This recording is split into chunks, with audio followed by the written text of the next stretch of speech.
محترمو جرګه وشوه. جرګې په اخر کې هر چا خپل خپل کاس راکړ. کوم یو ګوند دی چې کاس یې نه کړ که نه وي راکړی هم چا خپل به نه وي راکړی. موږ وغوښتل د ټولو تقریبا ټولو ګوندونو کسان هم راکړل او یو کمیټي جوړه شوه. دا مو هلته فیصله وکړه چې موږ دلته هره پرېکړه کوو دا به په جمهوري طرز باندې، یعنې اکثریت چې کومه خبره ووټینګ به پرې کوو چې کوم یې اکثریت ومني، ډېر خلک کومه یوه خبره ومني ووټ شي کومه خبره بیا به نور هم هغه ورسره منو، ځان له به نه ځو، بس چې څوک لږ به جمهوري کېږو. په دې کې پرېکړې وشولې. دا یوه پرېکړه هلته ناست کسان دې ووایي چې په یوه پرېکړه باندې هم ووټینګ نه دی شوی. پی ټي ایم خپله اعلان کړل. نه، دا هغه ځای چې څوک ناست و هغه د قرآن شریف راوړي قسم دې وخوري چې ووټینګ نه دی شوی، دا دوی خپله اعلان کړه، موږ به یې ومنو. یا په هغه ځای باندې څه یوازې زه خو نه وم ناسته، تقریبا 4 شپېته کسان نماینده ناست وو، هغه ده ووایي چې دغه یعنې دلته ووټینګ نه کېده، یعنې په اکثریت رای سره دا شی نه دي راغلي، دوی خپل راغله. نه، دا باندې اکثریت رای وشوله، پرېکړې وشوې. پرېکړې کې مختلفې پرېکړې وې چې تاسو واورېدلې. په هغه کې دننه د وسلوال کا هر قسم دی هغه وتل و کا یعنې فوج دی داسې د بجلۍ په کیسه وه، نورې ډېرې خبرې وې پکې. تاسو هغه پرېکړې خیر هغه بیا نه درته ریپیټ کوم. یو پاک کې دا وه چې 16 اکتوبر ته، یعنې دا 13 اکتوبر ته یو هفته پس 16 اکتوبر ته به د دغو پرېکړو د دغې جرګې په حمایت کې دا ټول ملت، ټول سیاسي ګوندونه دا ټول د دغې په حمایت کې راوځي. دا د ټولو په شریکه پرېکړه وه. محترمو راځو چې بیا څه وشول. 13 اکتوبر نه پس په 15 اکتوبر باندې په ډان انټرنیشنل کې یو آرټیکل راغی. ما هغه ولوستلو چې د جرګې متعلق و. په هغه کې ویلي وو چې د جرګې د څه سیاسي ګوندونو چې زموږ رابطه ورسره وشوه هغه وویل چې دا پرېکړې موږ نه دي کړې، دا دوی خپلې کړي دي. او په هغه کې 2-3 پرېکړې یاد کړې وې. دغه د 80 ورځو پرېکړه، دا د طالب فوجي وتل چې کوم دغه پرېکړې یاد کړې.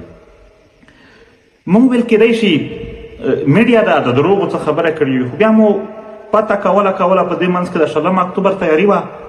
په دې 16 اکتوبر باندې یو ګوند مشر راوښایې د یو علاقې دا چې دوی تش ورته په فیسبوک یو پوسټ کړی وي، حالانکې دا خو زموږ د ټولو شریکه وه.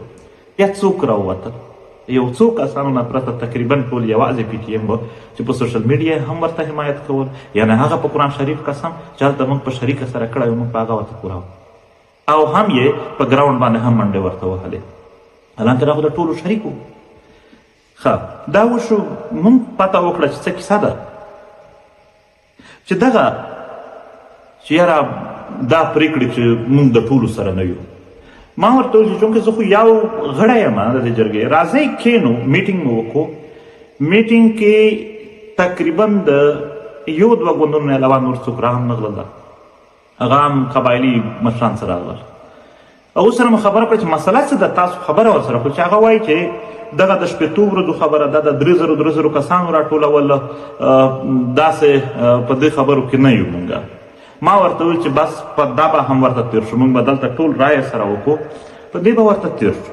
دا د هم وي، نه به 80 ورځې یادوو، نه به دغه وتل یادوو. چلو چې تاسو وایئ چې دا هر څه په موجودګي کې به د وطن په خیر او په امن کې وي، که تاسو وایئ چې پښتانه د هېڅ یو قوت نه لري، هېڅ یو اتحادیه نه لري، د دې هر څه په موجودګي کښې به دا وطن په امن وي، په خیر به وي، که ستاسو نظر وي راځئ. اتفاق بیا هم مهم دی، اتحاد مهم دی.